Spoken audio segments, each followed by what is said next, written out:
Hello, and thank you for joining this episode of DJ Shan Azure Remix. The reason you're seeing me first in the next series of videos is Matt and I actually recorded these videos in 2 longer segments. Rather than have you sit through 45 to 50 minutes of content, I thought I would structure it out so the 2 longer videos are actually 4 more snackable videos. Hopefully that makes sense. If you like what you see, please hit reshare, like, and subscribe for additional content. I've got a lot more ideas and topics to cover. Thanks. So, Matt, I think the next thing here that we probably should unravel a bit is how does this actually work? Yeah, so when you make your API request, you are making an API request. Usually, when I do this, I'm using PowerShell. But some people upload templates into the portal and then submit the deployment through the portal. Either way, it's actually calling the REST API for ARM. And so you call this REST API, and your template becomes the body of that request. Okay. And so a couple of different things happen, right? So you put the body of your template in that request. It goes up. The template execution will receive that request. It will validate the body of that request and make sure that, hey, and a lot of times your IDE or the tool that you're using to author these templates will kind of give you some hints around validity of your JSON and things like that. Okay. But the template execution engine is going to validate that template to make sure that all of the values are good. And then it's going to parse that template for what resources are inside of there and what order it needs to use to create these resources, right? Because you have the ability to specify dependencies within your ARM templates to say, hey, I need to create this virtual machine, but it depends on this NIC that gets created first, right? And so the template execution engine will parse that template and get all of those dependencies in order, so it knows what order it has to create these resources in, and then it will start to process that request and create your resources in the order that it needs to create them in. And sometimes, if you don't specify your dependencies properly, it will run into a conflict and it will fail and die, and then you will have to go in and specify your dependencies. Yeah. And some of those errors, that you'll get are a little cryptic. Some of them are easy to understand, like, hey, you have a dependency problem. So then go what was the last thing that was deployed, or what was the thing that failed? Oh, this is supposed to have that NIC, and there's no dependency specified on having that NIC. Right. And I think that's something you really highlighted to me when I was first stumbling around more and making more of my infrastructure automated. Why didn't this work? And because I felt like, and I feel like the error messages have gotten a lot better, but at the time I wasn't really clear on even the right spot to go. Like I'd write a couple of searches into like Bing or Google, and I wouldn't get a lot of great hits. And so then I would have to go find my trusty Matt Canty, who was always like, oh, well, okay, let's go look at the, it would be the activity log, right? I'm going off of memory. It's the activity log that would have some more info, and that's kind of where you showcased some of that's hidden in there, and some of the errors you get when the deployment fails, you kind of have to piece them together. At least that was where we kind of landed with some of my initial deployments, trying to make it a little bit more automated. Yeah, and the easiest place for me to tell people to go to start troubleshooting is go to the resource group that you're trying to deploy this template to, and go to the deployment section here on the left-hand side. And then when you're in that deployment section, you'll see the deployments that are in there, and you can actually look and see which ones have turned green because they've succeeded and which ones have turned red because they failed. And then you can drill into that for more information on where the failure happened. It's also still calling activity log though, right? Isn't that where everything is written? Yep. It's written in the activity log, and there used to be this, and I think it still does give you a correlation ID sometimes. And at one point, I had written a blog post on how to go and look up that correlation ID for the details of the error. However, I'm not sure how valid that is anymore, because I've tried it here in the not too far off past, and it wasn't working the way I'd blogged it. So okay. but I don't feel a need to go and do that anymore, just because it's so easy to go into the portal and just find the Yeah. errors. Well, and I think that's a tribute to the engineering strides that we've made, right? Trying to make some of this easier to disseminate and understand what went wrong so you can troubleshoot and rectify, right? Oh yeah, yeah. When I first started writing ARM templates, there were so many cryptic errors that you were like, "What does this mean?" So, so you would have to either Google or Bing, which is my favorite, the error messages, just to try to get an idea of what might be going on. And then if you understood APIs and things like that, then you might be able to kind of follow along and figure out where it was. Otherwise, contacting someone from the product group or somebody who was involved in the writing of it, would help to try to figure out what's going on. And then you were like, oh, it just meant that was dumb. Yeah. So So let's talk a little bit about the basic template structure, and we'll start with the schema, right? When you have conversations with customers or somebody who is trying to understand how do you start coding your environment, how do you describe what a schema is? yeah, so basically, this schema is really a file, right? It's the URL to a file that describes what version of the template language, I guess, that you're using, right? And the version that you use here is going to depend on things like the scope of the deployment, your JSON editor, whatever, like whether you're using Visual Studio Code, Visual Studio, some people use Notepad++, whatever you're using, right? And so this, and depending on the scope of your deployment, you can deploy an ARM template at a resource group level. You could do like a subscription based deployment. You can do a subscription management group type of deployment, right? And so the schema that you use might depend even on that. Okay. So it's sort of like the guide to some degree on how you're going to structure and formulate your template. Yes, it really shows what properties need to be there, right? Like what's required, what kind of properties depend on what other properties and things like that. So it's really the structure of your template that it's defining. And the parameters file has a schema as well. So it's different than the schemas in the parameters file. And it might even differ from the main ARM template file. So it's something to just pay attention to as you start building this out.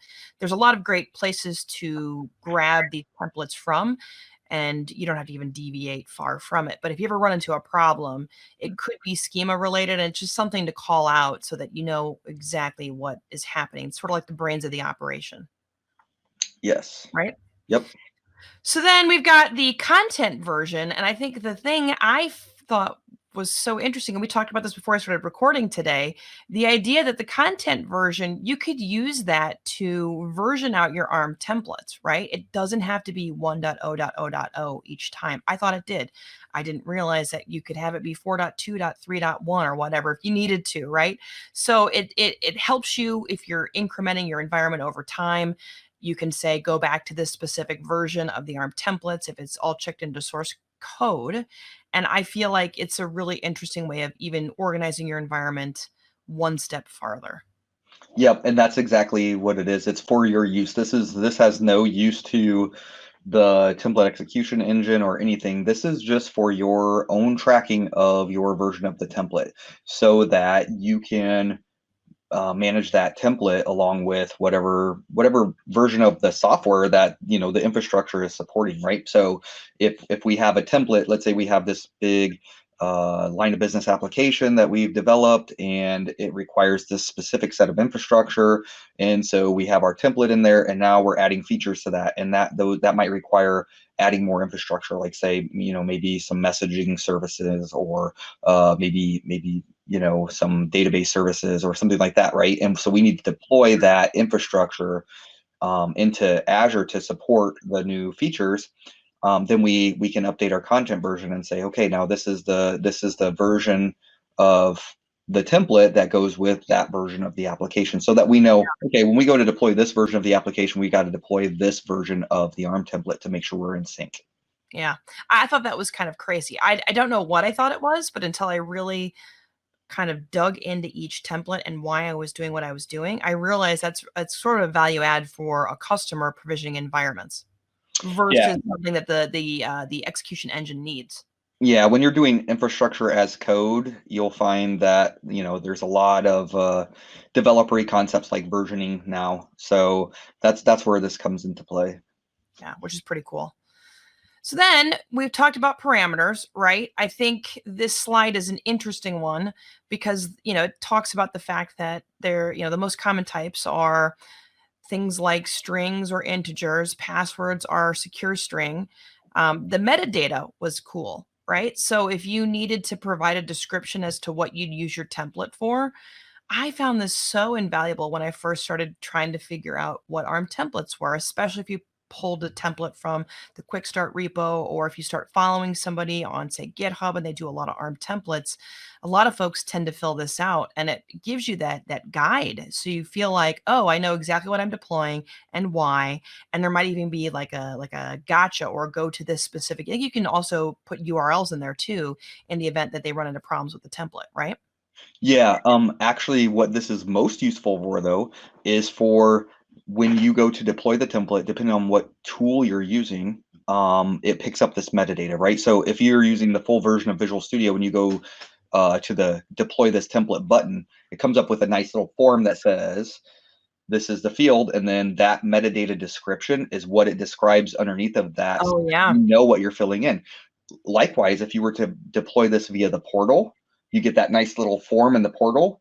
That little form looks and says, oh, this is the description of this field. This is helpful for that user when they go to fill this out. This is what you Right. need, the value that you need to put in there. And if you need to tell them how to format it, or something like that, like if you're using a date and you want the date formatted with dashes instead of slashes or something like that, you can put that little information in there to help those who are running your templates to be more successful on the first run rather than Yeah. having to figure out, hey, I broke something by putting in the wrong format of a parameter or something.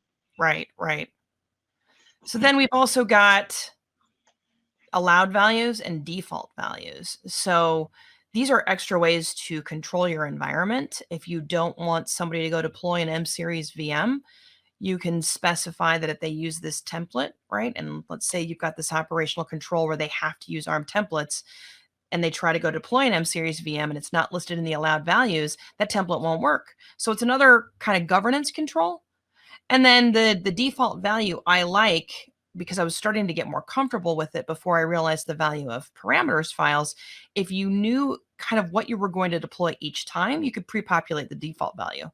Kind of helps you save time. But again, it's really up to you in terms of how you want to manage and maintain your environment, right? I started realizing the value of a parameters file versus leaning on default values, but default value is an opportunity for you to place something in there where it's going to mostly be whatever the default value is, right? A specific VM type, et cetera, right? Yeah, and a default value, if there's a parameter that has a default value and you forget that parameter in the parameters file, it's not going to error and say, hey, there's Ah, no parameter provided for this. It's right. Good going call. to, yep, it's going to go ahead and deploy that because there's a default value specified.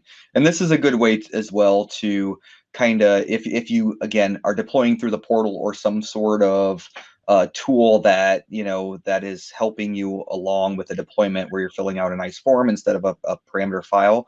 This will also pre-populate that with this is the default value, so you can give guidelines to those who are deploying it to say, we usually when we deploy this environment, the default VM size that we have is DS2 v2, but those who are a little more knowledgeable and have run the template before might say, oh yeah, but we know that the DS2 v2 is too small, so we want to go with a DS3 v2 or something of that nature, to get more performance. So it gives them a little guideline of I'm deploying this for the first time. This is what the default values are, and I know stuff will work if I deploy it with the default values. Might not be the best performance or the greatest environment, but it'll work and it gets me to where I need to be. Yeah. And it's really helpful for folks who are just starting out with ARM templates too. I definitely agree on that front. Yep, for sure. So then we've got the variables. Now, this is actually from an older template of mine. You can tell because I think I just told the joke about how I used to hard code everything in there. So you can see every little bit of it, for the most part, is specified in the variable. This is really up to you, though. If you only want to have a handful of variables, you've got the opportunity to do it. And, Matt is really good with giving ideas on the right way to think about, oh, this is a VM size. Maybe that's not something that's going to show up in the variable. Maybe that's something that's going to be a parameter, right? So I think you've had a lot of those conversations with customers over the years as to like when you'd place the variables. But basically, it's parameters come first, and you've got ways of describing the parameters and ways of providing configuration values in the parameter section. Then you've got the variables section next. And this is another piece just to kind of unravel if you're trying to think about the structure of an ARM template. Yeah, and if you can read the slide about 6 from the bottom, the web subnet ref, you see that resource ID with the bracket. Yeah, so this is a function. This is a function here, and this is how a lot of times you'll see, my variables will come up this way as a function here, and I am saying, look at the resource ID of a resource of type Microsoft.network/virtual network/subnets that has this virtual network name and this subnet name. So that's gonna pick one subnet out of all of your entire subscription to look at. And actually that resource ID, we can talk about this function a little bit later. It accepts other parameters. If it sees like a resource group name in front of it, it knows it's in a different resource group than where I'm deploying. But Yeah. basically that says reference the subnet in this resource group that belongs to this virtual network and has this subnet name. But it's an easy way to reference that instead of saying, okay, now I have to know the whole entire resource URL, which includes the subscription ID and a bunch of other, Microsoft provider type of stuff. So it's a big, long thing. And when you use that resource ID function, that limits the things that you have to know as far as that implementation. So you could say, oh, just go get the resource ID of this virtual network with this subnet, and you just pass those 3 pieces of information. And that's a lot of times you'll see me use it for resource IDs or references or URLs maybe to another template or things like that. Yeah, and I feel like it's less you have to copy and paste too, right? You can almost just type this, resource ID is going to hit Microsoft.network, whack virtual networks, whack subnets, and then you can kind of specify the variable or the parameter. You could pull a parameter in there as well. It doesn't have to be a variable, but it helps you because the actual GUID is pretty long. And let's say you don't copy and paste the full bit of info that you need for deployment, you might miss something and then your whole, deployment fails. And it's just a matter of you've got to go back and pick apart what failed and why. I think it's a more streamlined way of doing it. Don't you? Yes, it's an easier way to get the resource ID without having to know the resource ID, right? Because the virtual network name is easy to know, like you know what it is. The subnet name is easy to know, right? So those are things that you could just provide right off the top of your head without saying, oh yeah, well it's this slash this slash this slash this slash 50 million character Right. string of something. Right. And God forbid you miss part of it too, because then, it just doesn't work right. Then you get one of those cryptic errors. Yeah, then you have to go kind of What do you troubleshoot mean my subnet doesn't exist? or, right. Or find a Matt Canty. What does this mean? So then it takes us to our last bit here, the resources section. So this is where you're defining the resources you're deploying. This is where you've got references to parameters, references to variables. You'll define elements based upon the type of resource being deployed. That's where you can define the dependencies. You can define the order in which things have to be deployed. If you wanted to, you could live in the world of only configuring the resources section, right? It'd be a not so fun spot to live, probably long term, but if you're trying to get more comfortable with it, these are 100% the only required things inside of an ARM template, right, Matt? Right. Yes. Yeah. And the more you hard code, the less repeatable, right? Right. So we wanna author such great templates that we don't have to author any templates anymore, right? Yeah, That's agreed. Agreed. we're gonna work ourselves out of a job by being better at creating templates that are more reusable, and that way, we can spend our time doing more fun things. Yeah, agreed. And I think in the example here on the right, you'll see the way in which you call the parameters, the way in which it's very similar for the variables as well. You can call that in, but I know that when I was reading a bunch of documentation, the idea that you don't need parameters, you don't need variables, they're both considered optional. The thing you actually need are the resources. That's how I became more comfortable initially. Was I said, let me embrace variables first, because the notion of hard coding was super easy for me to understand. I mean, if you think about bad infrastructure habits, hard coding everything, it's a terrible habit, but a lot of us did it for a long time. And then thinking about parameters being more of the thing that comes in and changes periodically, or changes from deployment to deployment. Just the idea of thinking it on that front. Your resources have to be there. You want to have things be more repeatable, less manually going in and adjusting configurations. But if you get familiar with the resources, I feel like that's the hardest part of the template. Everything else seems to be pretty straightforward, related to variables and parameters. So you wanted to take some time and look at resources, and there's plenty of examples out there. You're not necessarily going to be, starting from scratch, right? You could always take examples from environments or from source control, GitHub, right? There's a lot of good bloggers out there that post a lot of great content. Getting comfortable with the resources section is, I feel, invaluable. And then it makes it a little easier to understand the variables and the parameters, and then also how to use a parameters file. Or just go to your portal, because you can always export a template. Or another place that you can go is Actually, resources. let's hang on. I'm gonna have you, because I feel like that's a good switch, and then we'll have you do it.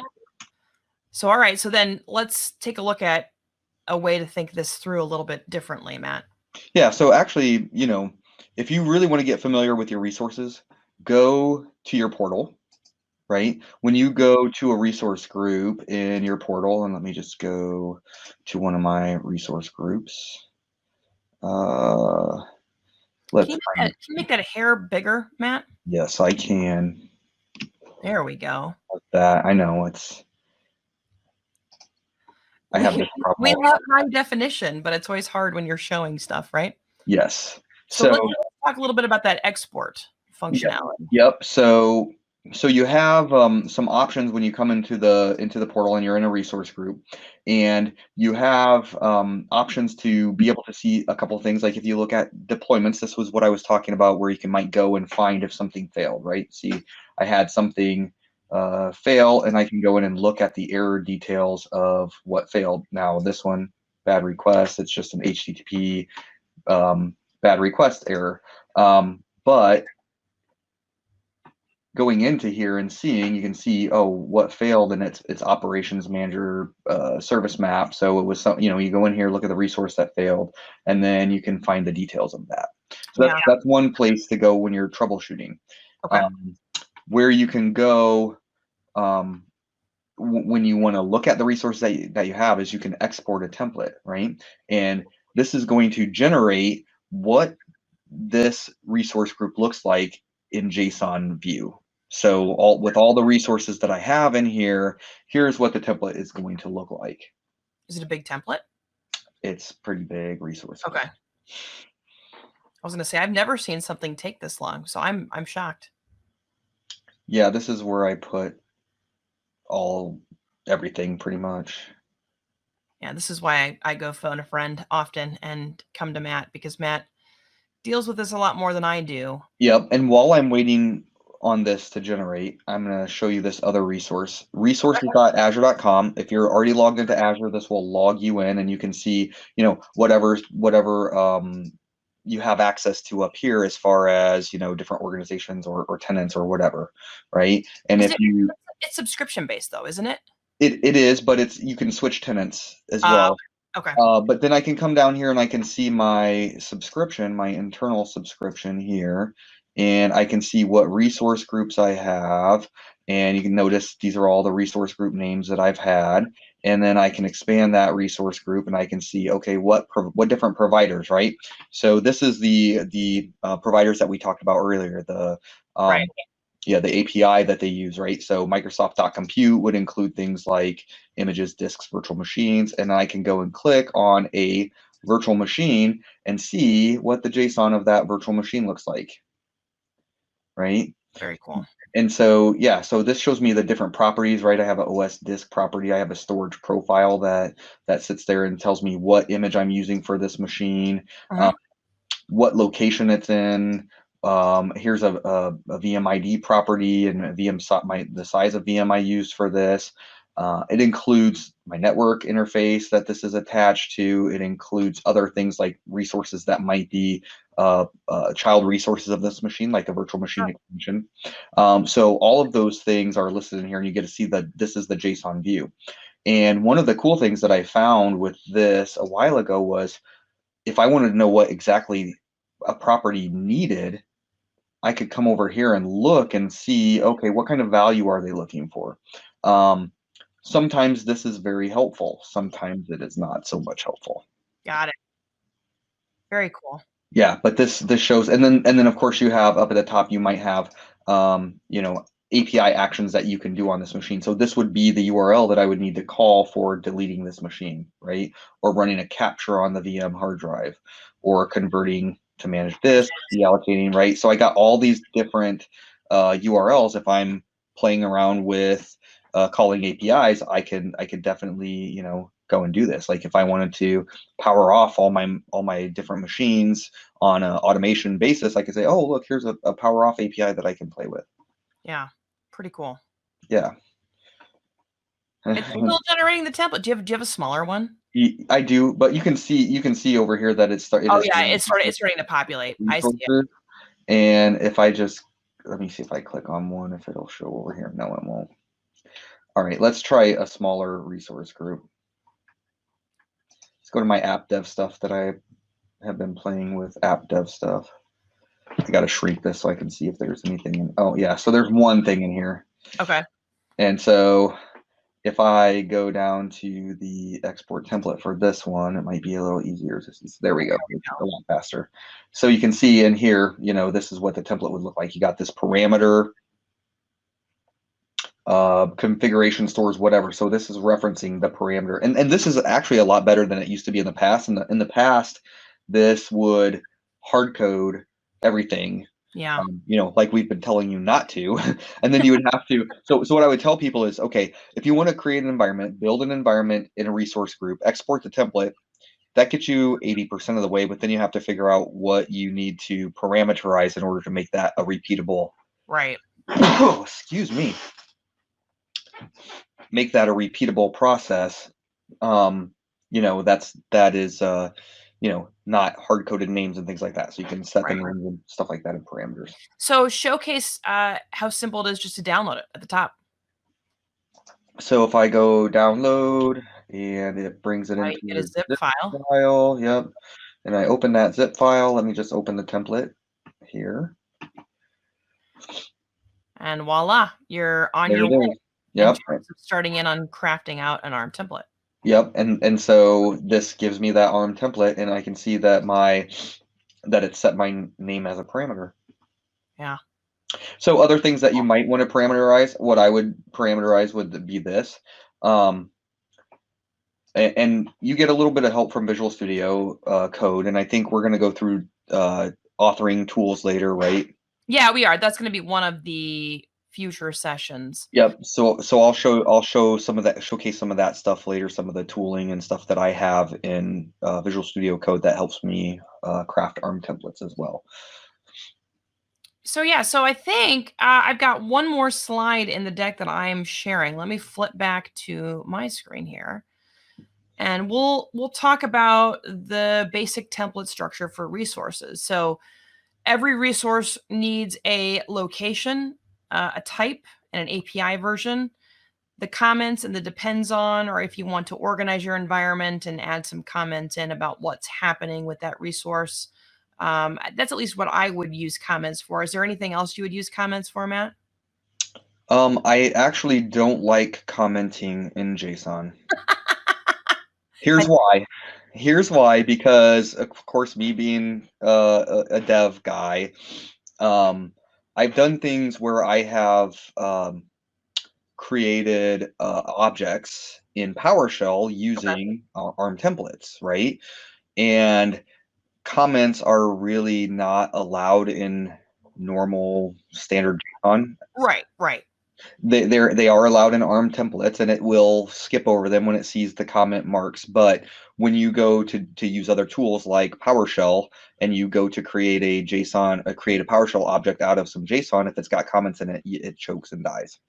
So So maybe it's something that, as you put your training wheels on, you could think about using, but as you become more advanced, maybe you skip it entirely. yes, and in fact, as you become advanced, what I would encourage you to do is to try to make your code or your configuration as code or whatever you're doing as self-documenting as possible, so that you don't have the need for comments. Yep. One of the good practices for a developer to do is to develop things so that when you look at it, you know what it's doing. So your naming conventions and the way that you name things should tell the next person that's coming in to, modify whatever you've written or whatever, exactly what that thing does. And if so, if there's more than that to it, if there's more to the method or whatever in the name that you're using, then guess what? It's time to create another method, right? Right. So be very, very self-documenting in your code, and that this includes JSON too. So if you get self-documenting and you put the right names for your parameters and things like that, then you will find that you have to comment a lot less. Yeah. There may be areas where you want to comment, but that might be in your parameters where you say this is this type of formatting. You can do that then in the metadata. Then you don't have to use comments in JSON. Yeah. You could also think about building out READMEs too. I've seen a lot of developers or a lot of folks who are building infrastructure as code environments place a really descriptive README in, which is fine by me because then I'm picking up code and I know how to kind of use it based upon either, info in the template itself or the README. Yeah, readmes are great. So are default values, even if those default values are kind of ridiculous. Just putting it in there to show somebody the format of what is being expected would Right. would be a reason to use those. Yeah. And then the depends on components where you can't create a VM until the NIC that it depends on is created. Depends on shows up in the resource section of the ARM template. And we'll definitely showcase how to put that together so it feels less foreign. But that info is declared within the resources section. Yep.